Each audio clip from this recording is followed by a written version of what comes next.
이 이야기가 누군가에게 작은 힘이 되길 바란다면 구독과 좋아요가 큰 응원이 됩니다. 저는 사람들과 가까워지는 일이 늘 늦었습니다. 젊었을 때부터 그랬습니다. 가까워지면 기대가 생기고 기대가 생기면 실망도 따라온다는 걸 일찍 배웠기 때문입니다. 그래서 저는 관계를 짧게 만들었습니다.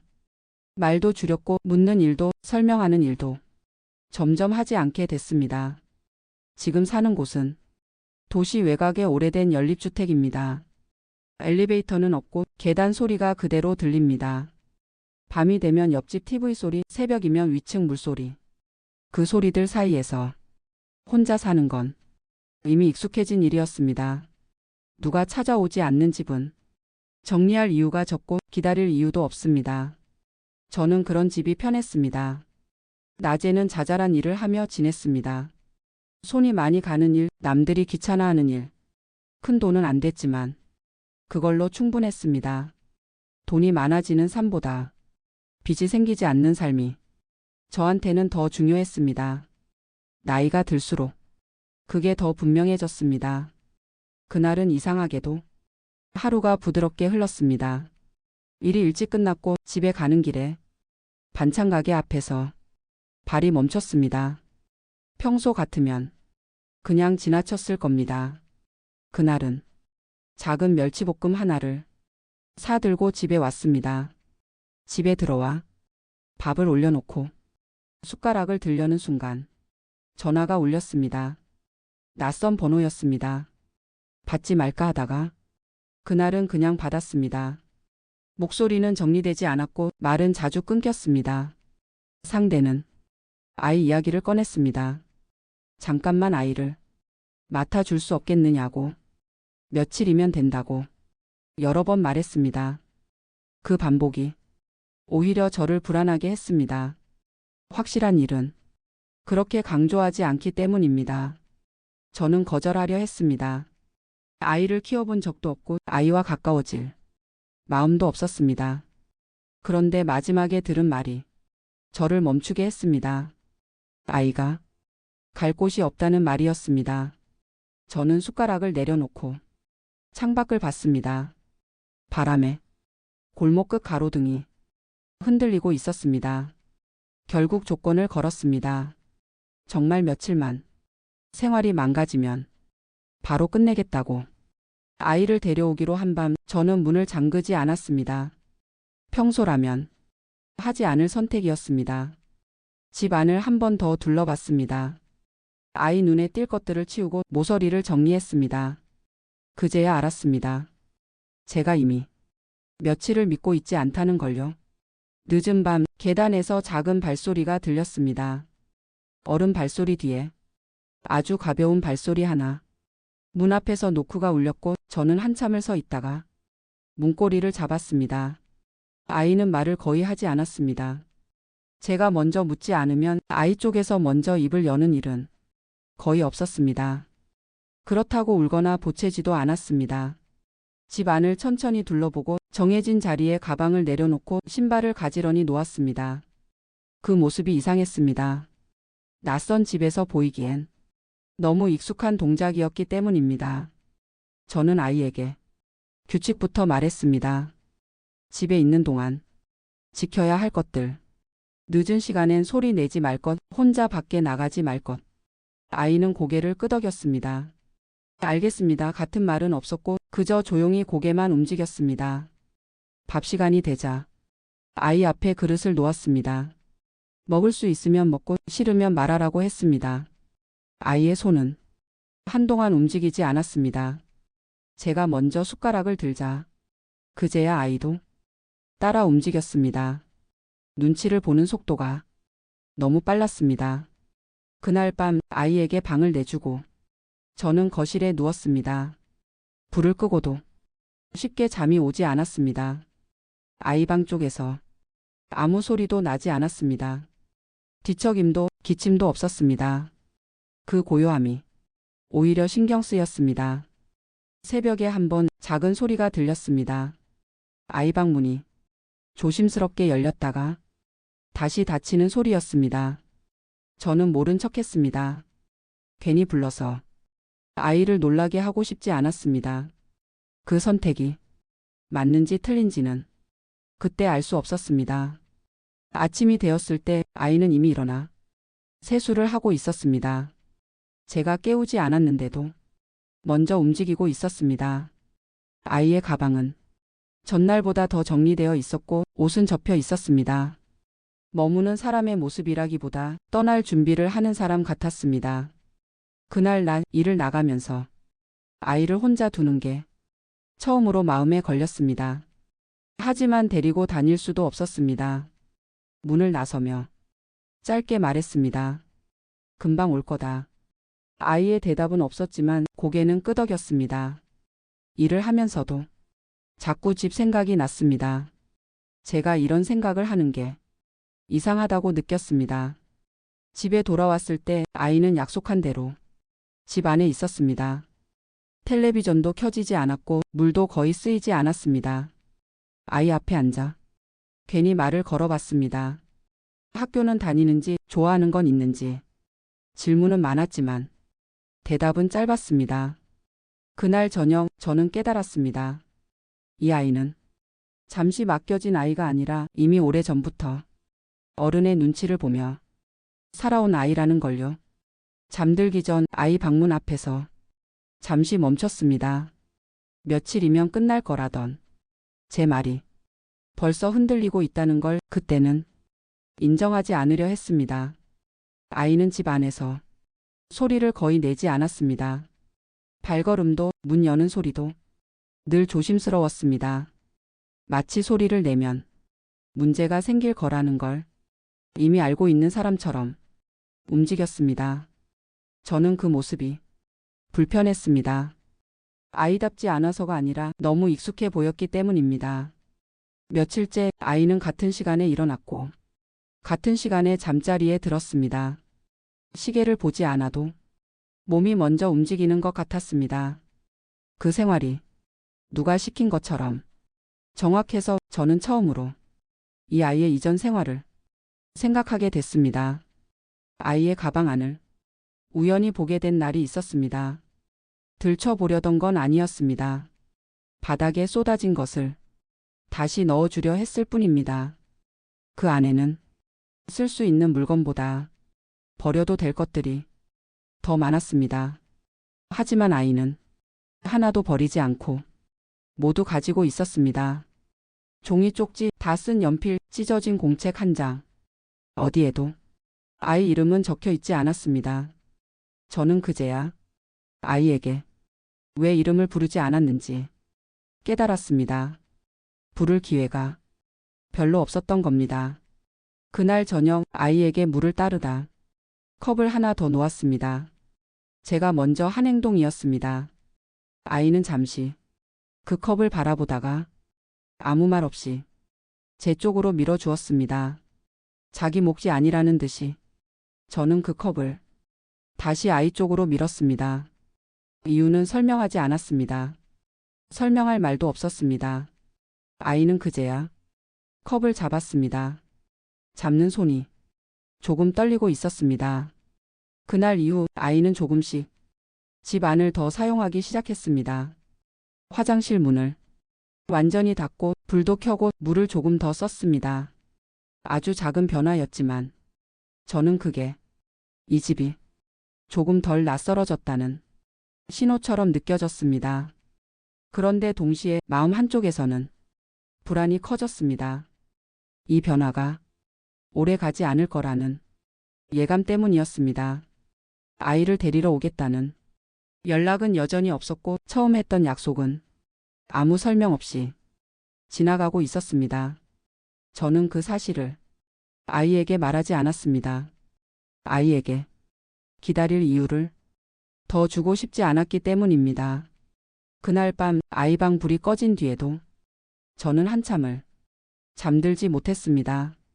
이 아이가 언제까지 여기 있을지 아니면 갑자기 사라질지 알 수 없었기 때문입니다. 문득 이 생각이 들었습니다. 이 아이가 사라진다면 제가 느낄 감정은 안도일지 허전함일지 그 질문에 아직 답할 수 없다는 사실이 저를 더 잠 못 들게 했습니다. 며칠이 더 지나자 아이의 생활은 이 집의 리듬에 완전히 맞춰져 있었습니다. 너무 빠르게요. 저는 그 속도가 이상했습니다. 적응이 아니라 이미 익숙했던 것처럼 보였기 때문입니다. 그날은 비가 조금씩 오던 날이었습니다. 집 안이 유난히 조용했고 아이도 말이 없었습니다. 저는 빨래를 개다가 아이 옷을 유심히 보게 됐습니다. 옷에는 이름표가 없었습니다. 한 벌도 아니고 모든 옷에 이름이 없다는 게 마음에 걸렸습니다. 아이에게 묻지는 않았습니다. 괜히 물었다가 아이의 시간을 거슬러 놓고 싶지 않았습니다. 대신 옷을 정리하며 주머니를 살폈습니다. 그 안에서 접힌 종이 하나가 나왔습니다. 학교에서 나눠준 알림장이었습니다. 날짜는 꽤 오래전이었고 빈칸이 많았습니다. 보호자 서명란은 끝까지 비어 있었습니다. 그 빈칸이 눈에 오래 남았습니다. 저는 그 종이를 다시 접어 원래 있던 자리에 조심히 넣어두었습니다. 본 척하지 않기로 결정했습니다. 그날 저녁 아이의 손을 보게 됐습니다. 손등에는 작은 상처들이 여러 개 있었습니다. 놀다가 다친 흔적이라기엔 위치가 일정했고 너무 가지런했습니다. 저는 손을 오래 보지 않았습니다. 아이에게 시선을 느끼게 하고 싶지 않았기 때문입니다. 하지만 그날 밤 잠이 오지 않았습니다. 아이의 생활이 아니라 아이의 이전 시간이 머릿속에 남아 있었기 때문입니다. 며칠이면 끝난다던 약속은 이미 의미가 없었습니다. 연락은 없었고 설명도 없었습니다. 저는 처음으로 아이를 데려온 사람을 떠올렸습니다. 목소리, 숨 고르던 소리, 급하게 끊긴 통화. 그 모든 것이 도움 요청이 아니라 떠넘김이었을지도 모른다는 생각이 스쳤습니다. 아이에게 아무 말도 하지 않았지만 제 안에서는 하나의 선택이 조용히 자리 잡고 있었습니다.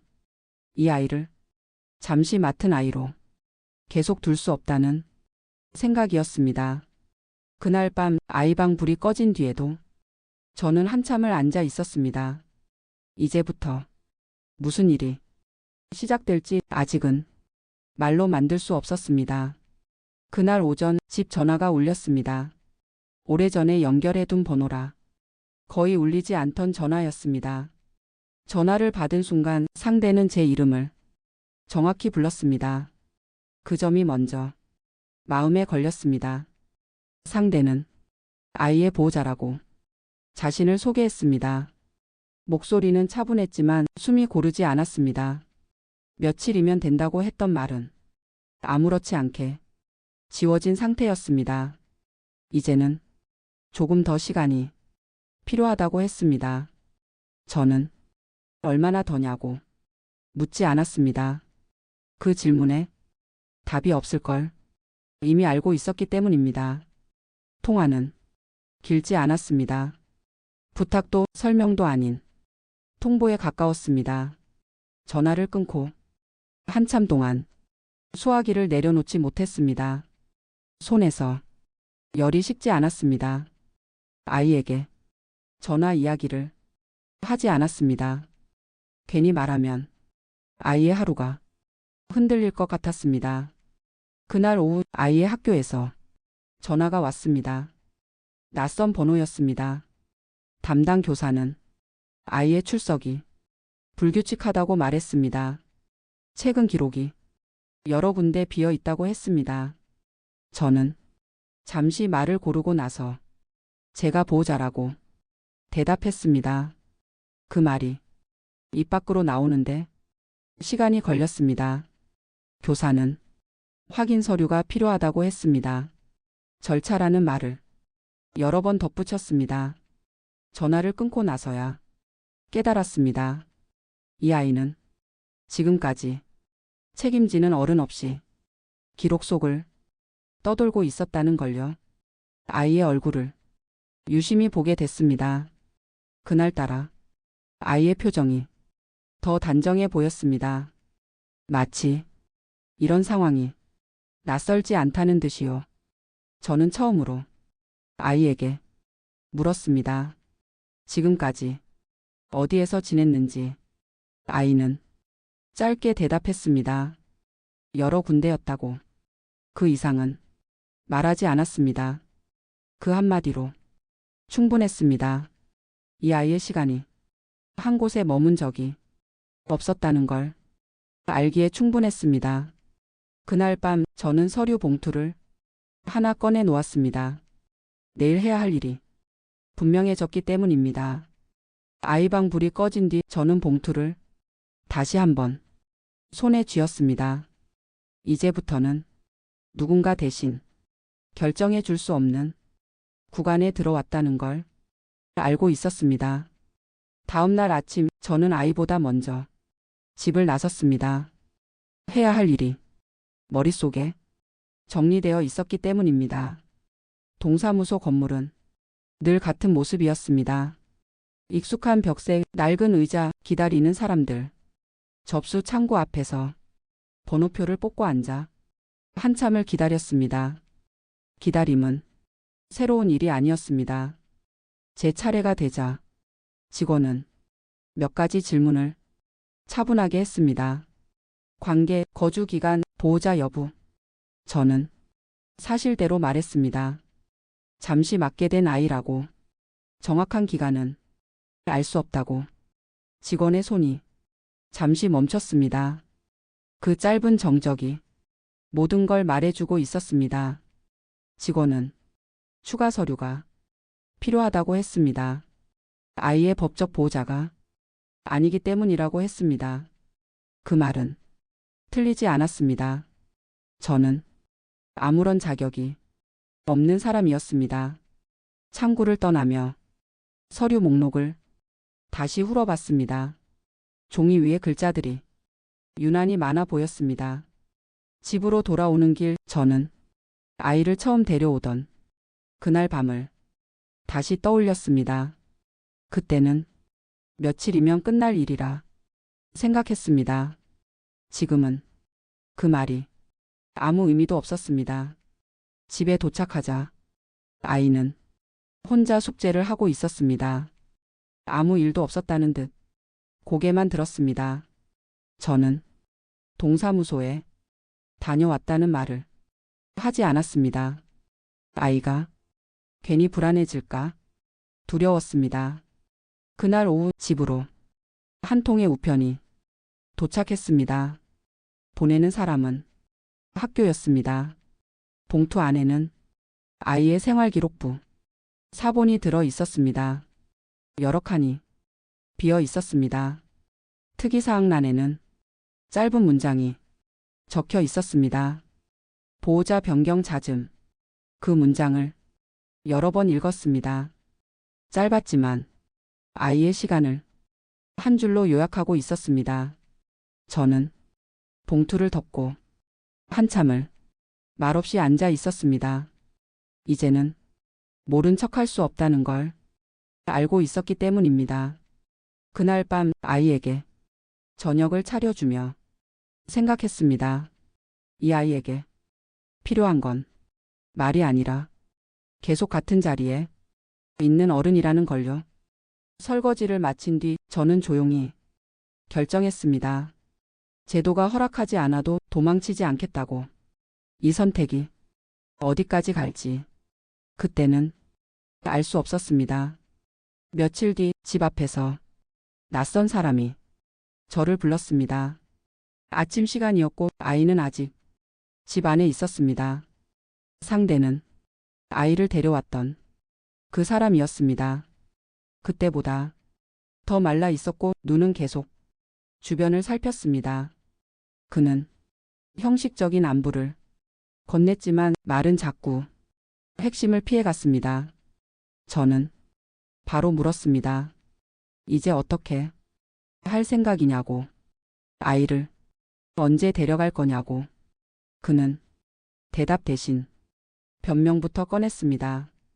사정이 어렵다. 조금만 더 기다려 달라. 지금은 방법이 없다고. 그 말들은 모두 들었던 말들이었습니다. 새로운 건 아무것도 없었습니다. 저는 아이를 집 안에서 계속 보게 둘 수 없다고 말했습니다. 책임이 필요하다고. 그는 책임이라는 말을 불편해했습니다. 눈을 피했고 목소리가 낮아졌습니다. 그 순간 저는 확신했습니다. 이 사람은 아이를 데려갈 준비가 없다는 걸요. 대화는 정리되지 않은 채 끝났습니다. 그는 다시 연락하겠다는 말만 남기고 서둘러 떠났습니다. 문을 닫고 집 안으로 들어왔을 때 아이는 아무것도 묻지 않았습니다. 그 점이 더 마음에 남았습니다. 그날 오후 학교에서 다시 전화가 왔습니다. 이번에는 조금 더 구체적인 이야기였습니다. 아이의 보호자 문제가 해결되지 않으면 학습 지원과 생활 관리에 제한이 생길 수 있다고 했습니다. 저는 전화를 끊고 한동안 서 있었습니다. 선택의 시간이 점점 줄어들고 있다는 걸 느꼈습니다. 아이에게는 아무 말도 하지 않았습니다. 아이의 하루를 제 걱정으로 덮고 싶지 않았습니다. 그날 저녁 아이의 숙제를 옆에서 보며 처음으로 아이의 글씨를 천천히 읽어봤습니다. 글씨는 작고 정확했고 고치지 않은 흔적이 거의 없었습니다. 실수할 여지가 없게 쓰는 글씨였습니다. 그 글씨를 보며 저는 아이의 시간이 얼마나 긴장 속에 지나왔을지 상상하게 됐습니다. 그날 밤 아이 방 앞에서 한참을 서 있었습니다. 이제는 결정을 미룰 수 없다는 걸 알고 있었기 때문입니다. 집 안불이 모두 꺼진 뒤 저는 서류 봉투를 다시 꺼냈습니다. 이제는 피할 수 없는 선택의 순간이 다가오고 있었습니다. 다음 날 아침 저는 평소보다 조금 일찍 일어났습니다. 잠은 깊지 않았지만 결정은 이미 끝나 있었습니다. 아이를 깨우지 않고 부엌으로 갔습니다. 도마 위에 재료를 올려놓는 손이 전날보다 차분했습니다. 아침을 먹이며 오늘 일정에 대해 짧게 말했습니다. 아이의 반응은 고개를 끄덕이는 것으로 충분했습니다. 집을 나서기 전 아이의 신발끈을 다시 묶어 주었습니다. 그 행동이 자연스럽게 느껴졌다는 사실이 저를 잠시 멈추게 했습니다. 우리는 같이 걸었습니다. 말은 없었고 걸음 속도만 맞췄습니다. 구청 건물 앞에서 아이의 손을 놓았습니다. 안으로 들어갈 때는 각자 해야 할 역할이 다르다는 걸 알고 있었기 때문입니다. 창고 앞에서 저는 서류를 하나씩 꺼냈습니다. 하룻밤 사이에 정리해둔 것들이었습니다. 직원은 서류를 확인하며 몇 번이나 질문을 반복했습니다. 관계의 근거, 거주 기간, 책임 의사. 저는 한 번도 말을 바꾸지 않았습니다. 준비한 답이 아니라 이미 선택한 답이었기 때문입니다. 대기석에서 기다리는 동안 아이의 모습이 자꾸 떠올랐습니다. 이 선택이 아이에게 어떤 의미가 될지 계산하지 않았습니다. 호명이 되었을 때 저는 아이의 이름을 처음으로 공식 문서에 적었습니다. 펜을 내려놓는 순간 손이 잠시 멈췄습니다. 그 이름이 종이가 아니라 제 삶에 적히는 느낌이었습니다. 절차는 간단하지 않았습니다. 당장 해결되지 않는 문제들도 분명히 있었습니다. 그럼에도 직원은 임시 조치가 가능하다고 말했습니다. 조건부였지만 아무것도 아닌 건 아니었습니다. 건물을 나서며 아이를 다시 만났습니다. 아이의 표정은 평소와 같았지만 눈이 조금 달라 보였습니다. 집으로 돌아오는 길 우리는 처음으로 같은 가게에 들렀습니다. 아이의 선택을 묻지는 않았지만 같이 고르는 시간은 있었습니다.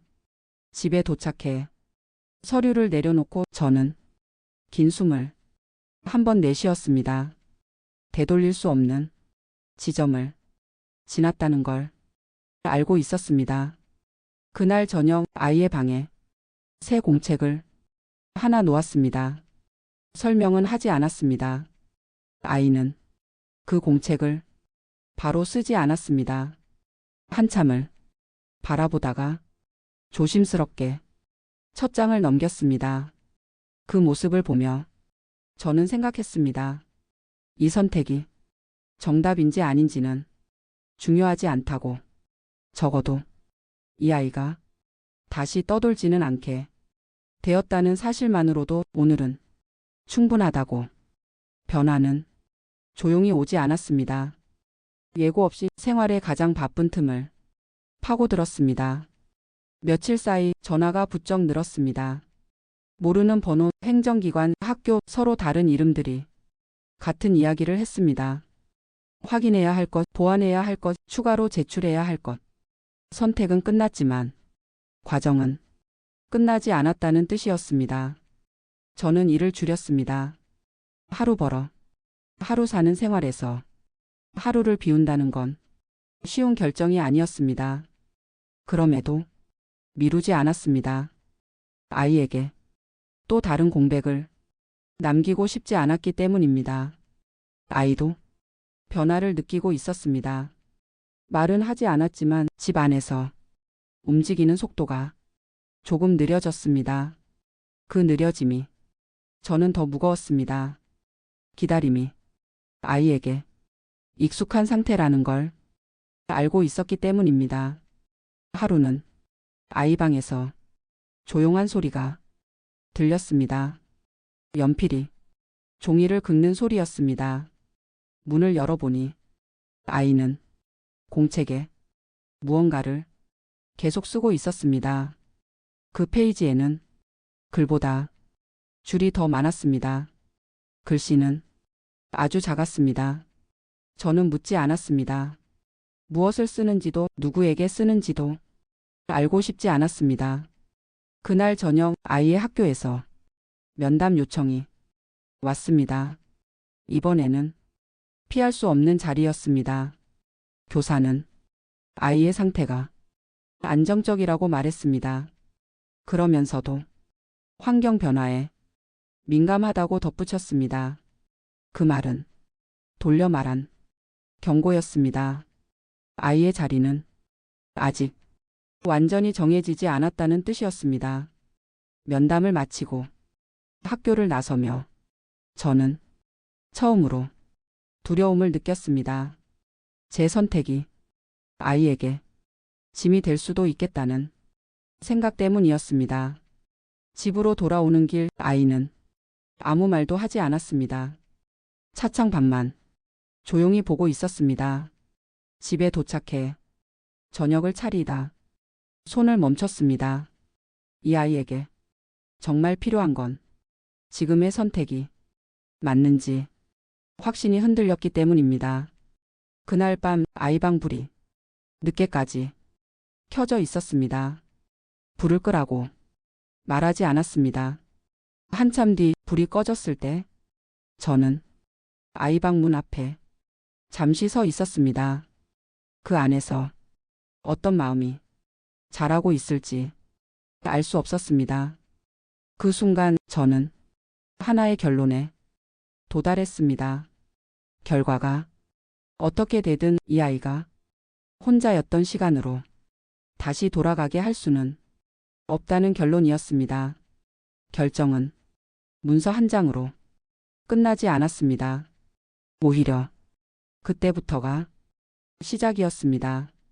임시보호라는 말은 어디까지나 임시였습니다. 언제든 바뀔 수 있는 상태라는 뜻이었습니다. 그래도 아이의 하루는 바뀌지 않게 하기로 저는 마음먹었습니다. 아침에 일어나면 같은 시간에 밥을 먹고 같은 길로 학교에 갔습니다. 그 반복이 아이에게는 처음 겪는 안정이었습니다. 어느 날 아이의 담임이 조심스럽게 말했습니다. 요즘 아이가 수업 시간에 고개를 들고 있다고. 칭찬처럼 들렸지만 저는 그 말이 얼마나 큰 변화인지 알고 있었습니다. 며칠 뒤 아이를 데려왔던 사람에게서 연락이 왔습니다. 이번엔 아이를 돌려달라는 말이었습니다. 저는 단호하게 말했습니다. 이제는 그럴 수 없다고. 상대는 화를 냈고 사정을 늘어놨고 책임을 다시 미루려 했습니다. 하지만 이번에는 제가 듣지 않았습니다. 이미 아이의 시간이 여기서 흘러가고 있었기 때문입니다. 그날 이후 연락은 끊겼습니다. 떠날 사람은 그 사람이었습니다. 행정 절차는 여전히 복잡했고 시간도 필요했지만 방향은 바뀌지 않았습니다. 아이의 이름은 서류 위에 조금씩 자리를 잡아갔습니다. 어느 저녁 아이는 공책을 들고 와 조용히 옆에 앉았습니다. 아무 말 없이 같은 페이지를 넘겼습니다. 그 시간이 아이에게는 대답이었습니다. 그날 아이의 글씨는 조금 느려졌습니다. 급하지 않아도 괜찮다는 걸 처음 배운 사람처럼 저는 알았습니다. 이 아이는 이제 돌아갈 곳을 잃은 게 아니라 머무를 곳을 가졌다는 걸요. 완벽한 보호자는 아니었지만 도망치지 않는 어른은 될 수 있었습니다. 그날 밤 아이 방 불을 끄고 나오며 저는 생각했습니다. 이 선택으로 세상이 바뀌지는 않겠지만 이 아이의 하루는 분명히 바뀌었다고.